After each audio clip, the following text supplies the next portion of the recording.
You're listening to Scary Sleep Stories presents The Dark Hours. Welcome, guys. I know a lot of you use these stories to fall asleep.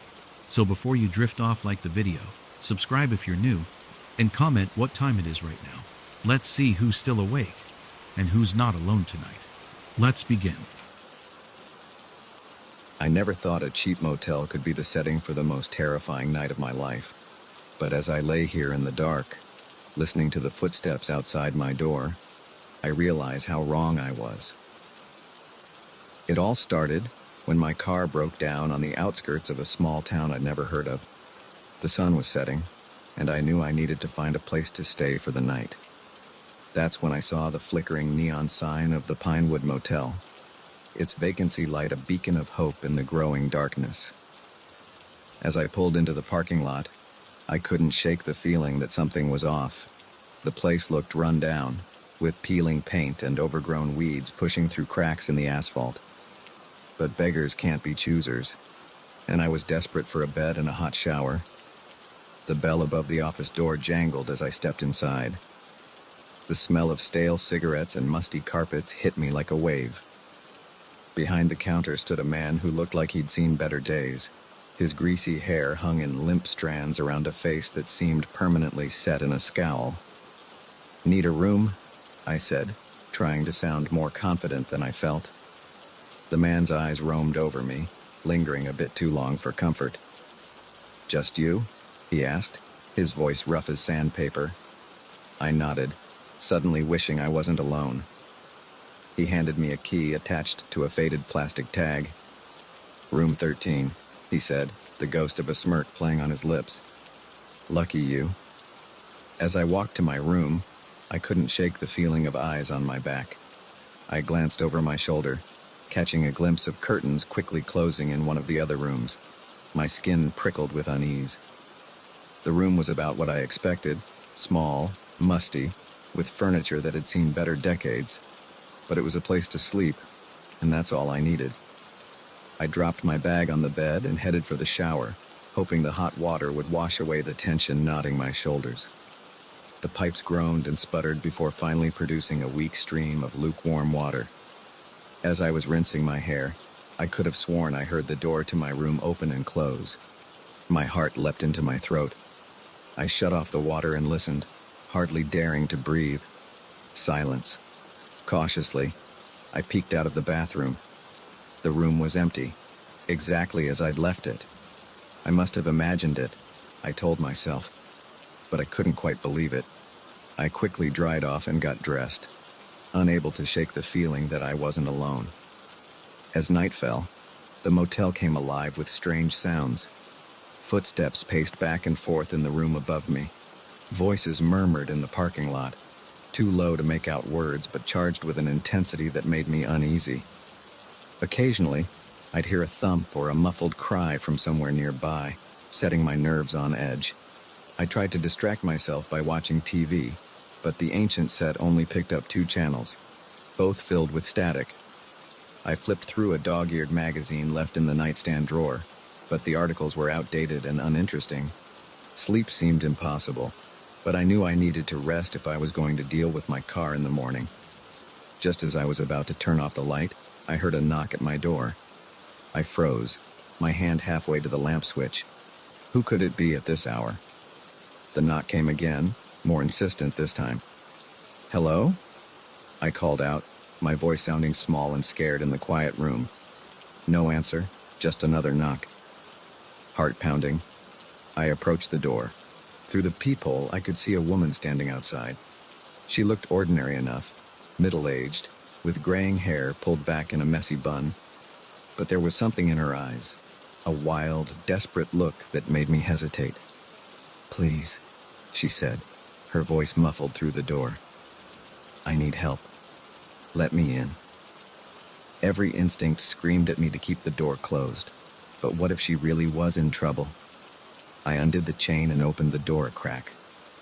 "What's wrong?" I asked, ready to slam it shut at the first sign of danger. The woman's eyes darted around nervously. "They're coming," she whispered. "We have to get out of here, now." Before I could respond, she pushed past me into the room. I stumbled back, shocked by her sudden movement. She immediately went to the window, peeking out through the curtains. "Who's coming?" I demanded, fear and confusion battling for dominance in my mind. "What's going on?" She turned to me, her face pale in the dim light. "You don't know?" she asked, disbelief coloring her tone. "How long have you been here?" "I just checked in this evening," I said, growing more uneasy by the second. "My car broke down." The woman laughed, a harsh, humorless sound. "Oh, honey," she said, shaking her head. "That's how they get you. Your car didn't break down by accident."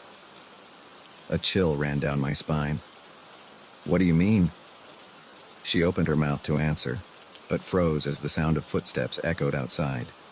Heavy, deliberate steps that stopped right in front of my door. "They're here," she whispered, her eyes wide with terror. The doorknob began to turn slowly. I realized with horror that in my confusion, I hadn't relocked the door after letting the woman in. She grabbed my arm, pulling me towards the bathroom. "Quick," she hissed. "We have to hide." We crammed ourselves into the tiny bathroom, barely daring to breathe as we heard the room door open. Heavy footsteps entered the room, accompanied by the sound of drawers being opened and furniture being moved. "Where are they?" a gruff voice demanded. "Not here," another voice answered. "Check the next room." The footsteps retreated, and the door closed. I let out a shaky breath, realizing I'd been holding it. "What the hell is going on?" I whispered to the woman. She put a finger to her lips, shaking her head. After a few moments of tense silence, she spoke, her voice barely audible. "This isn't just a motel," she said. "It's a trap. They lure in travelers, people who won't be missed, and then..." She trailed off, swallowing hard. "And then what?" I pressed, though I wasn't sure I wanted to know the answer. "They take them," she said simply. "Sell them, kill them for sport, use them for God knows what. I've been trying to escape for weeks." My mind reeled, struggling to process what she was saying. It sounded insane, like something out of a horror movie. But the fear in her eyes, the sounds I'd heard, the strange behavior of the staff, it all started to fit together in a terrifying picture. "We have to get out of here," I said, surprised by the steadiness in my voice. She nodded. "There's a window in the back, behind the dumpsters. If we can make it there, we might have a chance." Slowly, cautiously, we emerged from the bathroom. The room was a mess, drawers pulled out and mattress overturned. They had searched thoroughly, but thankfully hadn't thought to check the bathroom. We crept to the door, listening intently for any sound of movement outside. Hearing nothing, we slipped out into the night. The parking lot was eerily quiet, the only sound the faint buzz of the neon sign. We stuck to the shadows, making our way around the edge of the building towards the back. Just as the dumpsters came into view, a shout rang out behind us. "There they are!" We ran, no longer caring about stealth. I could hear heavy footsteps pounding after us, gaining ground quickly. The woman reached the window first, struggling to push it open. I turned to look behind us and saw 3 men running towards us, their faces twisted with rage. With a final heave, the window creaked open. The woman scrambled through, then turned to help me. I was halfway through when I felt a hand grasp my ankle.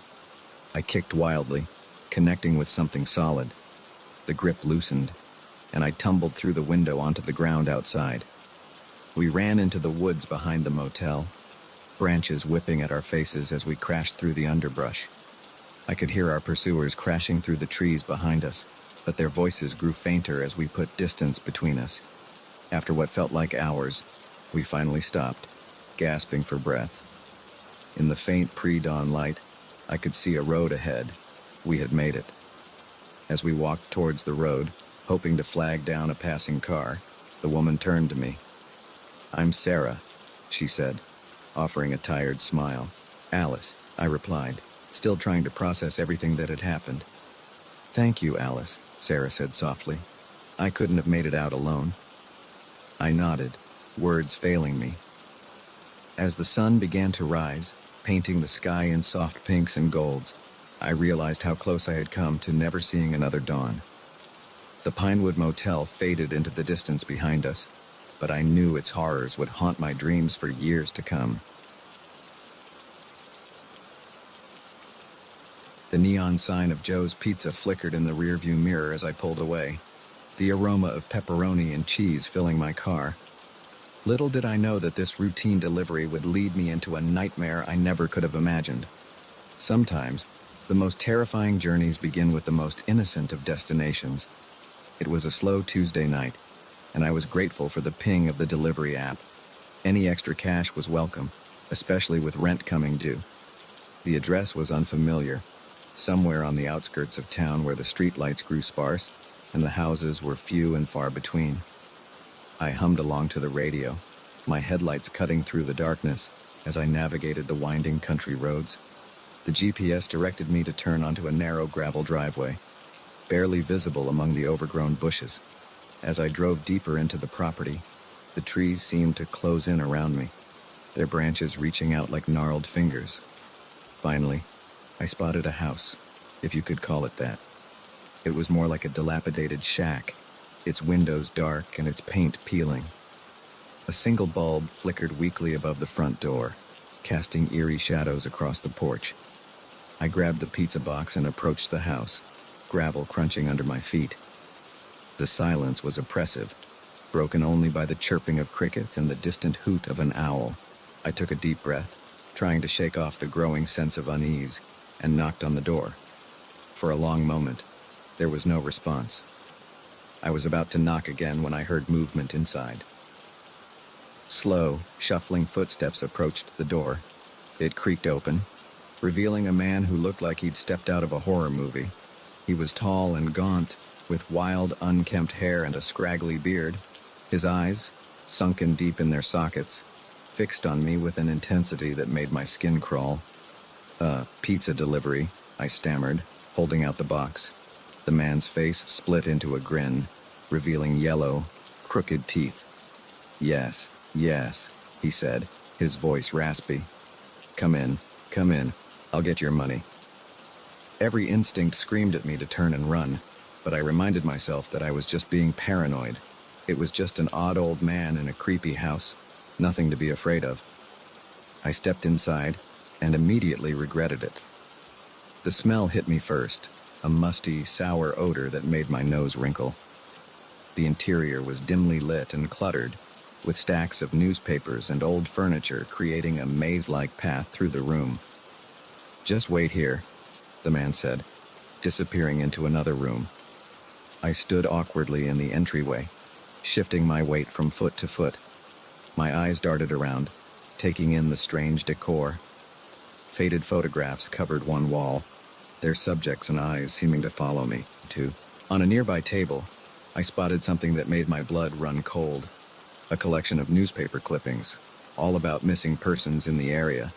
The man returned, but instead of money, he held a gun. My heart leapt into my throat as he pointed it at me, that unsettling grin still plastered on his face. Now, he said, his tone casual as if he were discussing the weather, you're going to do exactly as I say. I raised my hand slowly, the pizza box falling to the floor with a dull thud. Look, man, I said, trying to keep my voice steady. I don't want any trouble. Just take my wallet and let me go. He laughed, a harsh, grating sound. Oh, I don't want your money, boy. You're going to help me with something far more important. He gestured with the gun, directing me further into the house. I had no choice but to comply, my mind racing with possible escape routes. We passed through a kitchen that looked like it hadn't been cleaned in years, pots and pans piled high in the sink, before entering what appeared to be a study. The room was dominated by a large desk covered in papers and strange-looking devices. Bookshelves lined the walls, filled with old volumes and jars containing things I didn't want to examine too closely. Sit, the man commanded, pointing to a chair in the corner. I sat, my legs feeling like jelly. What do you want from me? I asked, hating how my voice quavered. The man's eyes gleamed with a manic light. You, my young friend, are going to help me get my revenge. You see, the owner of that pizza place you work for, Joe, he ruined my life. He launched into a long, rambling story about how Joe had supposedly cheated him out of his life savings, driven him to bankruptcy, and destroyed his family. With each word, his agitation grew, spittle flying from his lips as he gesticulated wildly with the gun. I listened in horror, realizing I was dealing with someone who had completely lost touch with reality. This wasn't just a robbery gone wrong. This was the lair of a madman with a grudge. So you see, he concluded, leaning in close enough that I could smell his rancid breath. Joe needs to pay, and you're going to help me make that happen. How? I asked, my mouth dry with fear. He grinned again, that terrible yellow grin. You're going to call him, tell him you've had car trouble and need him to come out here. And when he arrives, he made a slashing motion across his throat. I felt sick. This lunatic wanted me to lure my boss to his death. I can't do that, I stammered. Please, just let me go. I won't tell anyone about this, I swear. The man's face darkened. You don't have a choice, boy. You'll do as I say, or you'll never leave this house alive. He shoved a phone into my hands. With trembling fingers, I dialed Joe's number, praying he wouldn't answer. But after 3 rings, I heard his familiar voice. Hello? I swallowed hard, the man's gun pressed against my temple. Hey, Joe, it's Mike. I've had some car trouble out on Old Mill Road. Could you come give me a hand? There was a pause, and for a moment I thought Joe might refuse. But then he sighed. All right, Mike, I'll be there in about 20 minutes. Sit tight. The call ended, and the man snatched the phone away, cackling with glee. Excellent, excellent, he crowed. Now, we wait. The next 20 minutes were the longest of my life. The man paced back and forth, muttering to himself and occasionally stopping to peer out the window. I sat frozen in the chair, my mind racing. I knew I had to do something, but with the gun trained on me, any move seemed impossible. As the sound of an approaching car reached us, the man's excitement grew palpable. It's time, he hissed, grabbing my arm and yanking me to my feet. Remember, one wrong move and you're dead. He dragged me to the front door, positioning me so that I was visible but keeping himself hidden behind it. I heard car doors slam, then footsteps on the gravel. Mike, Joe's voice called out. You out here, kid? I opened my mouth, but no sound came out. The man jabbed the gun into my ribs, and I managed to croak, Over here, Joe. As Joe approached, I could see the confusion on his face. He was a good man, always fair to his employees. Whatever grudge this madman held against him, I knew it couldn't be justified. Just as Joe reached the porch, I made my decision. I couldn't let this happen. With a sudden burst of adrenaline, I shoved backwards, catching my captor off guard. We tumbled to the floor in a tangle of limbs, the gun skittering across the wooden planks. Run, Joe! I yelled, struggling to keep the man pinned down. Call the police! Joe, to his credit, reacted quickly. He scooped up the gun and trained it on the man, his hand steady despite the shock evident on his face. What the hell is going on here? He demanded. The man beneath me had gone still, all the fight seeming to drain out of him now that he was disarmed. He began to sob, great heaving cries that shook his entire body. The police arrived within minutes, alerted by Joe's call. As they led the man away in handcuffs, I sat on the porch steps, my legs too shaky to stand. Joe sat beside me, placing a comforting hand on my shoulder. You okay, kid? He asked, concern etching his features. I nodded, though I knew it would be a long time before I was truly okay. Yeah, I said. I don't think I'll be making any more deliveries for a while. Joe chuckled, a welcome sound after the night's horrors. I think you've earned a nice, long vacation and a raise. As we watched the police cars drive away, their red and blue lights fading into the distance, I felt a mix of relief and lingering fear. The night's events had shown me how quickly an ordinary situation could turn into a nightmare. But it had also shown me my own strength, a resilience I didn't know I possessed. I knew the memory of this night would stay with me, a reminder of the darkness that can lurk behind closed doors. But as the first light of dawn began to paint the sky, I also felt a glimmer of hope. I had faced my worst fear and survived. Whatever came next, I knew I could handle it. The pizza, forgotten on the floor of that horrible house, had long since gone cold. But as Joe and I drove back to town, I found I had never been more grateful for a ruined delivery in my life.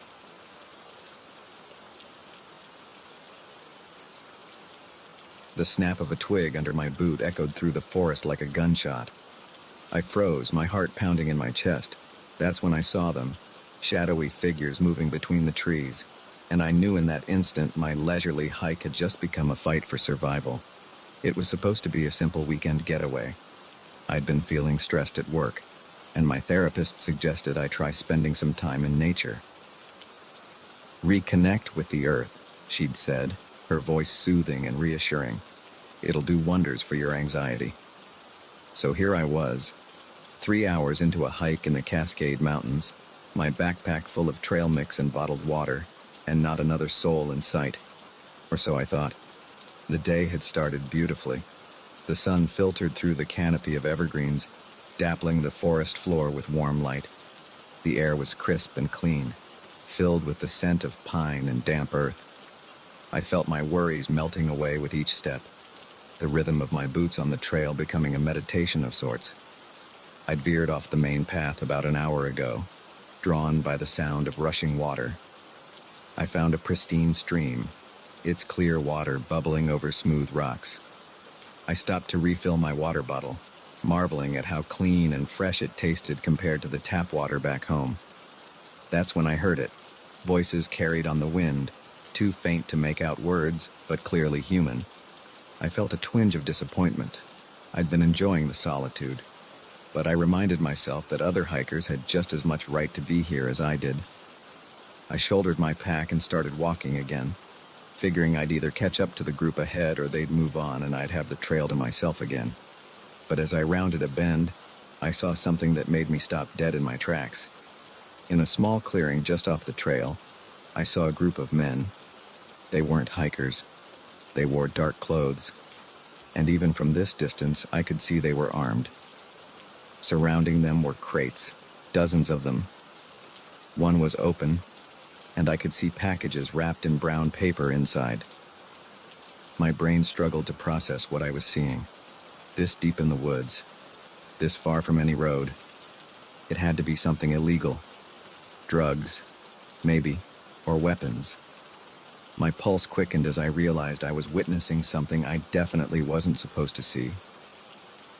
I took a step backward, intending to quietly retrace my steps and get as far away from here as possible. That's when I stepped on the twig, the crack seeming to echo through the entire forest. The men's heads snapped in my direction. For a moment, we all froze, locked in a tableau of mutual surprise. Then, one of them shouted, and they started moving towards me. I didn't wait to see what would happen next. I turned and ran, crashing through the underbrush with no regard for the trail or direction. All that mattered was putting distance between me and those men. I could hear them behind me, their shouts growing fainter as I ran but never disappearing entirely. My lungs burned, and branches whipped at my face, but terror kept me moving. I don't know how long I ran. It could have been minutes or hours. Time seemed to lose all meaning in the green blur of the forest. Finally, when my legs felt like they were about to give out, I spotted a dense thicket of bushes. Without thinking, I dove in, ignoring the thorns that scraped my arms and face. I lay there, trying to quiet my ragged breathing, straining my ears for any sound of pursuit. For a long while, all I could hear was the pounding of my own heart. Then, distantly, I heard voices again. He couldn't have gotten far, one said, his voice gruff and angry. Spread out, another responded. He's got to be around here somewhere. I pressed myself closer to the ground, hardly daring to breathe. They were looking for me, and based on what I'd seen, I had a sickening feeling about what would happen if they found me. The voices grew closer, and I could hear the crunch of leaves underfoot. I closed my eyes, as if not seeing them could somehow prevent them from seeing me. "Check those bushes," a voice said, alarmingly close. I tensed, ready to bolt, though I knew it was hopeless. I was trapped. Suddenly, a new sound cut through the air, a loud, electronic beeping. One of the men swore. "It's the perimeter alarm," he said. "Someone else is in the area." "Shit," another voice responded. "We need to get back and secure the product. This guy will have to wait." I heard their footsteps retreating, moving quickly away from my hiding spot. Even after I could no longer hear them, I remained frozen in place, afraid to move a muscle. As the adrenaline began to wear off, the reality of my situation sank in. I was lost in the woods, being hunted by dangerous men, with no idea which direction would lead me to safety. I don't know how long I lay there, paralyzed by fear and indecision. The light began to fade, the forest growing darker around me. I knew I couldn't stay here forever, but every snapping twig or rustling leaf sent a jolt of terror through me. Finally, as true darkness began to fall, I forced myself to move. My muscles protested as I crawled out of the thicket, thorns catching on my clothes and skin. I stood on shaky legs, trying to orient myself. The forest looked different in the twilight, shadows turning familiar shapes into looming monsters. I picked a direction that I hoped would lead me away from the clearing and started walking, moving as quietly as I could. Every sound made me jump. An owl's hoot nearly sent me into a panic, convinced for a moment that it was a human call.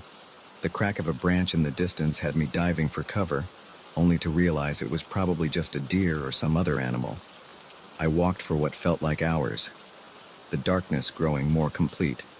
I was afraid to use my flashlight, worried it might attract attention, so I stumbled along by the faint light of the moon filtering through the trees.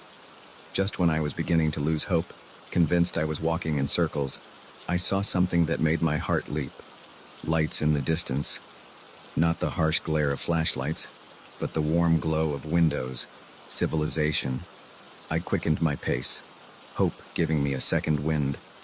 As I got closer, I could make out the shape of buildings, a small cluster of cabins, a campground or ranger station, perhaps. I burst out of the tree line, probably looking like a madman with my torn clothes and wild eyes. A couple sitting around a campfire looked up in alarm. "Please," I gasped, my voice hoarse. "I need help. There are men in the woods, dangerous men. We need to call the police." The next few hours passed in a blur. The couple, Tom and Sarah, were kind enough to let me use their phone to call 911. They gave me water and a blanket, and sat with me while we waited for the authorities to arrive. I told my story to the park rangers, and then again to the police when they arrived. They took my statement seriously, immediately organizing search parties to sweep the area I'd come from. As the sun began to rise, painting the sky in brilliant pinks and oranges, a police officer approached me. "We found the clearing you described," he said. "There was evidence of recent activity, but whoever was there is long gone now. We'll keep investigating. But it looks like you stumbled onto a major drug operation." I nodded, too exhausted to feel much beyond a dull relief. The officer assured me they would need to ask more questions later, but for now, I was free to go. Tom and Sarah offered to drive me back to my car, an act of kindness I'll never forget. As we drove down the winding mountain road, I stared out the window at the peaceful forest. It looked so different in the morning light. Beautiful, serene, hiding no darker purpose. But I knew the truth now. I had seen the darkness that could lurk in even the most picturesque places. I knew it would be a long time before I could look at a forest the same way again. My therapist had suggested nature as a cure for my anxiety, but instead, It had given me a whole new set of fears. Yet as we drove further from the mountains, I felt a strange sense of strength growing within me. I had faced true danger and survived. Whatever challenges lay ahead in my normal life, I knew I could face them. The weekend getaway hadn't gone as planned, but as I finally reached my car and began the long drive home, I realized it had changed me in ways I never could have anticipated. The forest had shown me both the darkest and brightest aspects of human nature, the dangerous men who had hunted me, and the kind strangers who had taken me in. As the mountains receded in my rearview mirror, I made a silent promise to myself. I would not let this experience break me. Instead, I would use it as a reminder of my own resilience. The woods may have held danger, but they had also shown me my own strength, and that, I realized, was the greatest gift of all.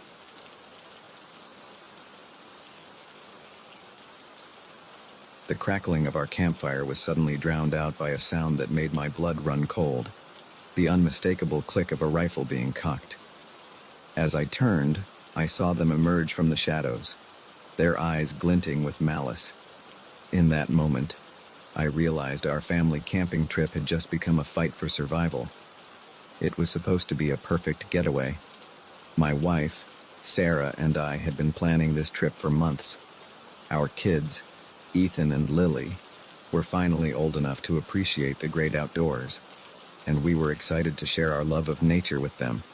We'd chosen a remote spot in the Adirondacks, far from the crowded campgrounds and tourist traps.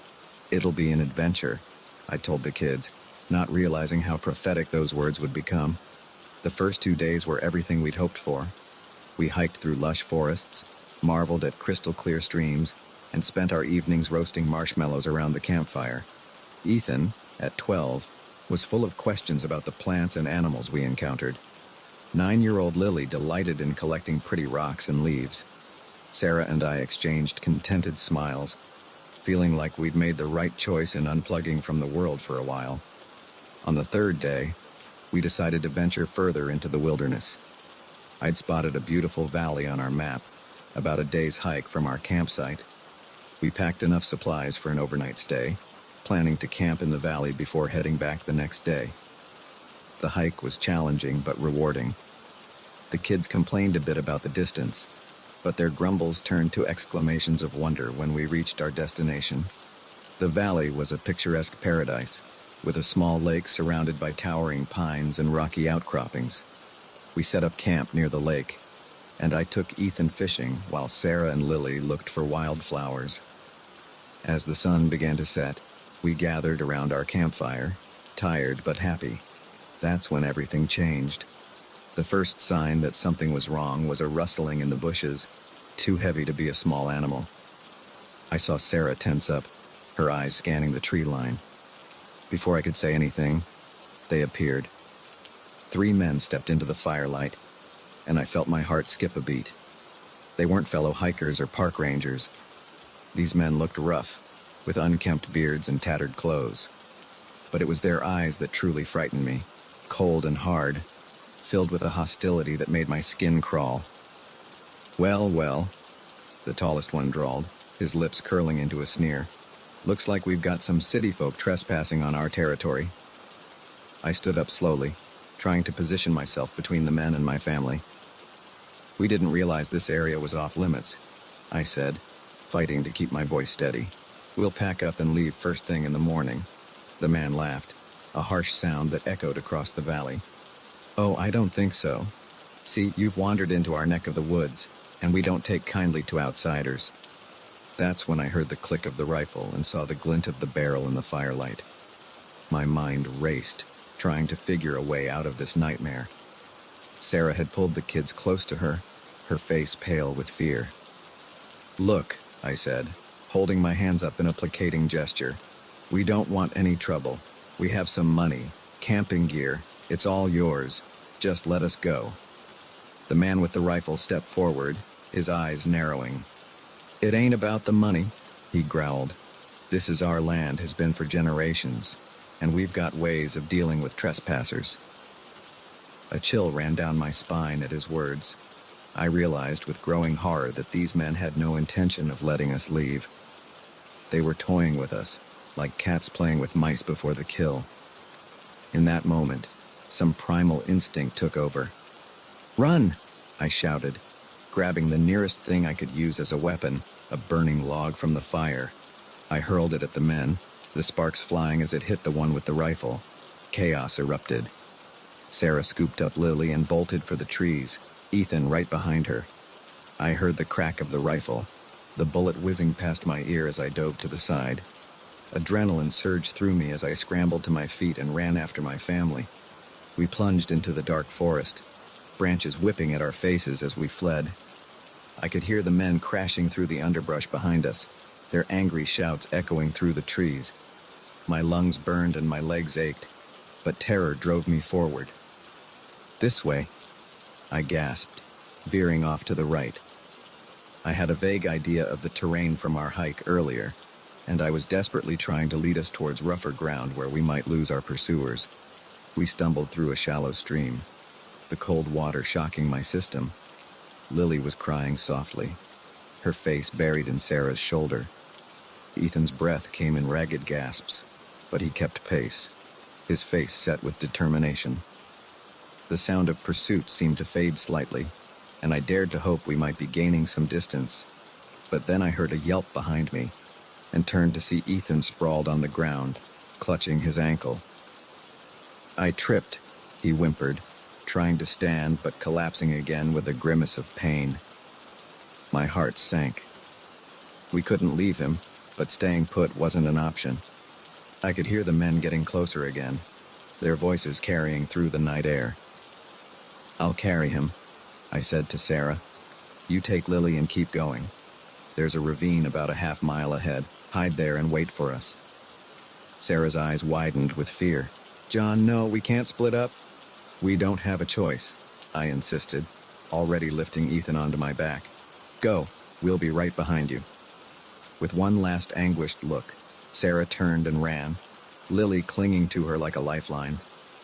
I adjusted Ethan's weight and set off as fast as I could manage, my son's arms wrapped tightly around my neck. We hadn't gone far when I heard a shout much too close for comfort. "There they are!" A bullet splintered the trunk of a tree just inches from my head. I ducked and weaved, my heart pounding so hard I thought it might burst from my chest. Ethan buried his face in my shoulder, his body shaking with silent sobs. I spotted a dense thicket of bushes and made a split-second decision. "Hold on tight," I whispered to Ethan, then plunged into the undergrowth. The thorns tore at my clothes and skin, but I pressed on, burrowing as deep into the thicket as I could. We lay there, hardly daring to breathe, as the men's footsteps drew near. I could smell their sweat and hear their labored breathing as they paused just feet from our hiding spot. "Where'd they go?" one of them growled. "They can't have gotten far," another replied. The boy was limping. My arms tightened around Ethan, silently willing him to stay quiet. For what felt like an eternity, we remained frozen, every snapping twig or rustling leaf sending a jolt of terror through me. Finally, mercifully, the men moved on, their voices fading into the distance. I waited several more minutes before cautiously emerging from our thorny sanctuary. "You okay, buddy?" I asked Ethan, brushing leaves from his hair. He nodded bravely, though I could see the fear in his eyes. "Dad, who are those men? Why are they chasing us?" I wish I had a good answer for him. "I don't know, son," I said honestly. "But we're going to be okay. We just need to find Mom and Lily, then we'll get out of here." We set off again, moving as quietly as we could through the dark forest. Every shadow seemed to hide a threat, every sound a potential danger. But gradually, I began to recognize landmarks from our earlier hike. We were getting close to the ravine where I'd told Sarah to hide. As we approached, I heard a faint whisper. "John? Ethan?" Relief flooded through me as Sarah and Lily emerged from behind a large boulder. We embraced fiercely, all of us shaking with a mixture of fear and gratitude at being reunited. But we couldn't afford to relax yet. Those men were still out there, and we were lost in the wilderness with no supplies and an injured child. We needed a plan. There's a ranger station about 10 miles from here, I said, trying to recall the details of our map. If we can make it there, we'll be safe. It was a daunting journey, especially in our condition, but as I looked at my family, tired, scared, but alive and together, I knew we had no choice. We had to try. As the first light of dawn began to filter through the trees, we set off. The forest that had seemed so welcoming just days ago now felt oppressive and dangerous, but with each step, we were moving closer to safety and further from the nightmare behind us. I didn't know if we'd make it. I didn't know if those men were still hunting us or what would happen if they caught up. But I did know one thing. I would do whatever it took to protect my family. We had survived the night against all odds, and somehow, some way, we would survive this too. As we walked, I realized that this ordeal had changed us all. The carefree family that had arrived in these woods was gone. In its place was something stronger, forged in the crucible of fear and desperation. Whatever happened, we would face it together. And so we pressed on, into the unknown, clinging to hope and to each other.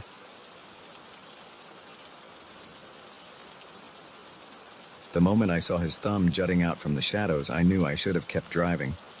But something, pity, curiosity, or just plain stupidity, made me slow down. Little did I know, I was about to pick up a nightmare. It had been a long day on the road.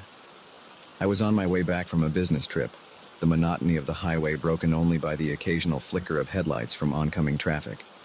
The radio kept me company, playing a mix of old rock songs and late-night talk shows. As I rounded a bend, my headlights caught a solitary figure standing on the shoulder. He was tall and thin, with a backpack slung over one shoulder. His thumb was outstretched, the universal sign of a hitchhiker. I'd passed dozens of hitchhikers in my life without a second thought, but something about this one made me pause. Maybe it was the lateness of the hour, or the fact that we were miles from anywhere. Whatever the reason, I found myself easing onto the shoulder, gravel crunching under my tires as I came to a stop. The man approached my passenger window, and I rolled it down a crack. Up close, he looked to be in his mid-30s, with a scruffy beard and intense eyes that seemed to bore right through me. "Where you headed?" I asked, trying to sound casual despite the unease creeping up my spine. "Just up the road a ways," he replied, his voice surprisingly soft. "My car broke down a few miles back. Just need to get to the next town." I hesitated for a moment, my hand hovering over the door lock. Every instinct told me to drive away, to leave this stranger in my rearview mirror. But the rational part of my brain argued that I was being paranoid. He was just a guy down on his luck, right? "Hop in," I said, unlocking the door. He slid into the passenger seat, his backpack nestled between his feet. As we pulled back onto the highway, I caught a whiff of cigarette smoke and something else I couldn't quite place. "I'm John," I said, more to break the silence than out of any real desire to chat. "Mike," he replied, his eyes fixed on the road ahead. We drove in silence for a while, the only sound the hum of the engine and the occasional static from the radio. I kept sneaking glances at Mike, trying to get a read on him. His hands were clasped tightly in his lap, his knuckles white with tension. "So, what happened to your car?" I asked, hoping to ease the tension. Mike shrugged. "Engine trouble. Been having problems with it for a while now." "That's tough," I sympathized. "At least you'll be able to get it looked at in the next town." He nodded but didn't respond.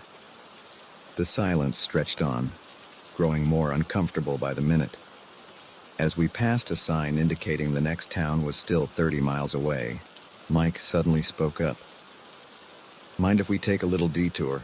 There's a rest stop coming up. I could use a bathroom break." I hesitated. The idea of stopping in the middle of nowhere with this stranger didn't sit well with me, but refusing seemed paranoid and rude. "Sure," I said, trying to keep my voice neutral. I could use some coffee anyway.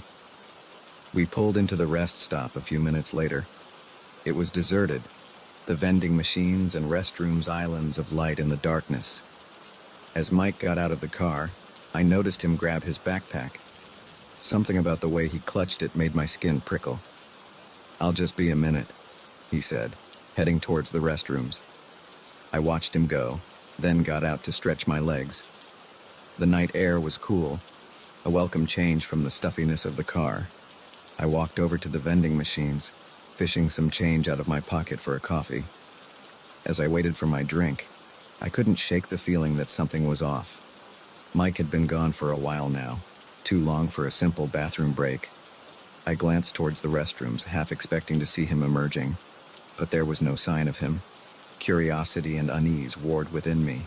Part of me wanted to get in the car and drive away, leaving whatever was going on far behind. But another part, the part that had made me stop in the first place, wouldn't let me leave without knowing. I approached the restroom cautiously, my footsteps echoing in the quiet night. "Mike?" I called out. "Oh, everything okay in there?" No response. I pushed open the door, the hinges creaking ominously. The fluorescent lights flickered, casting strange shadows. The stalls were empty. Mike was gone. My heart began to race. Had he run off? But why? And where to? In the middle of nowhere. That's when I saw it. A small piece of paper tucked under the soap dispenser. With trembling fingers, I unfolded it. "I'm sorry," it read in hasty scrawl. "They're after me. I had to use you as cover. Check your trunk." Ice flooded my veins. I sprinted back to my car, fumbling with the keys. The trunk popped open, and I recoiled at what I saw. Bundles of cash, stacks and stacks of it. And underneath, a gun. My mind reeled. What had I gotten myself into? Who was Mike, really, and who was after him? The sound of approaching engines snapped me back to reality.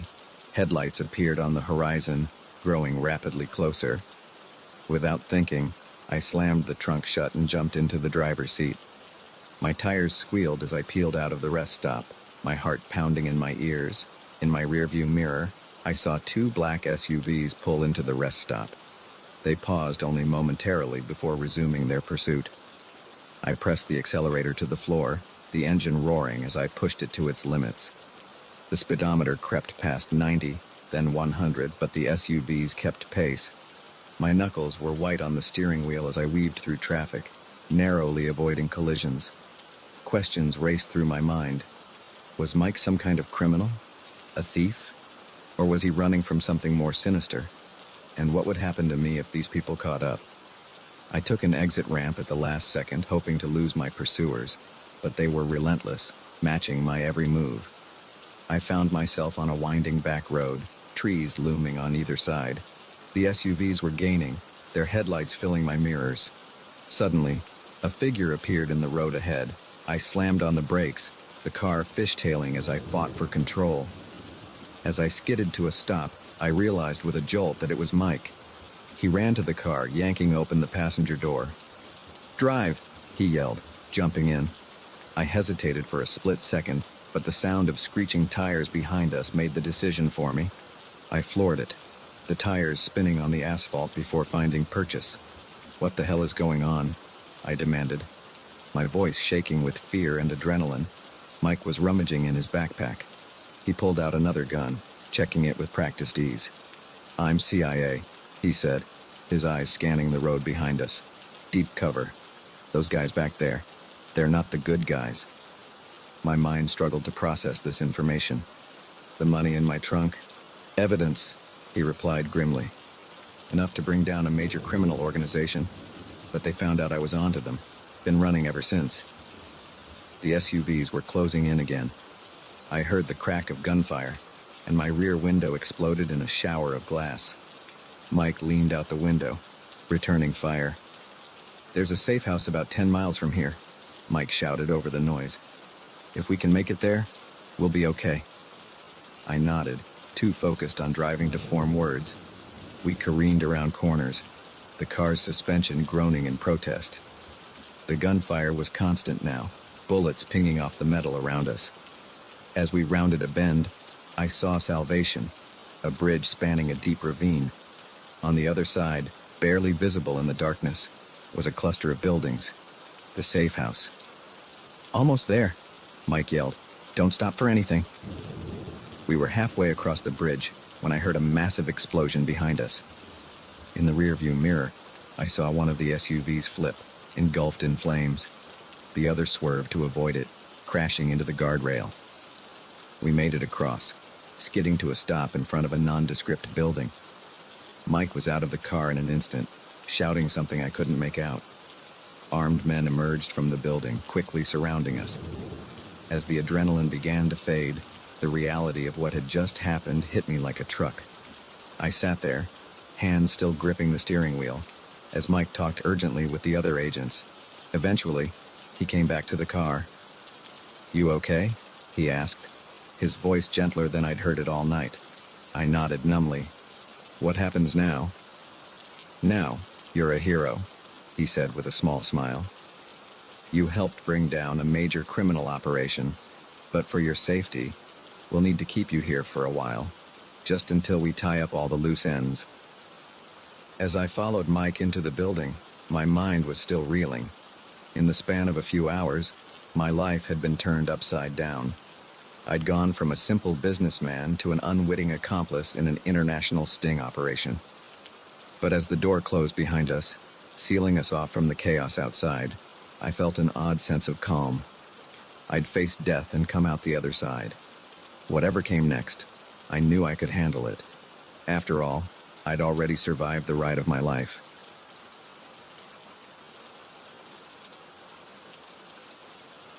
The moment I saw that blue minivan cruise past my house for the third time, I knew something was terribly wrong. What I didn't know was that my quest for a second-hand stroller would lead me into a nightmarish game of cat and mouse. It all started innocently enough. I'd recently given birth to my daughter, Emma, and like many new parents, I was feeling the financial pinch. Diapers, formula, and all the other baby essentials were eating into our budget faster than I'd anticipated. So when I needed a stroller, I turned to Craigslist, hoping to score a good deal on a gently used model. After scrolling through countless listings, I found what seemed perfect, a high-end stroller in great condition for a fraction of the retail price. The seller, Susan, lived just a few neighborhoods over. We arranged to meet at her apartment the next day. Susan's place was in a part of town I didn't know well. The buildings were older, a bit run down, but I reminded myself not to judge. As I climbed the creaky stairs to her third-floor apartment, I hugged Emma closer to my chest, suddenly feeling a bit uneasy. But Susan turned out to be perfectly pleasant, a smiling woman in her mid-30s with kind eyes and a soft voice. She cooed over Emma while showing me the stroller, which was indeed in excellent condition. "I'm just glad it's going to a good home," Susan said as I counted out the cash. My daughter outgrew it so quickly. We chatted for a bit about the joys and challenges of motherhood. Before I left, she even gave me a bag of baby clothes her daughter had outgrown. I left feeling like I'd not only gotten a great deal, but maybe made a new mom friend. That evening, as I was putting Emma to bed, my phone buzzed with a text from Susan. "Hope you got home safely. Enjoy the stroller." I thought it was a nice gesture, if a bit unnecessary. I sent back a quick thanks and thought nothing more of it. But over the next few days, I started noticing things. Small things at first, easy to dismiss. A car that looked like Susan's parked down the street from our house. A glimpse of someone who resembled her at the grocery store, quickly disappearing down another aisle when I looked again. I told myself I was being paranoid. Lack of sleep and new mom anxiety were playing tricks on my mind. But then came the blue minivan. I first noticed it on a Tuesday afternoon. I was in the front yard pushing Emma in her new stroller when it drove by slowly. The driver, a man I didn't recognize, seemed to be looking right at us. A chill ran down my spine, but I shook it off. Just a coincidence, I told myself. An hour later, it passed by again. This time, I was sure the driver was watching us.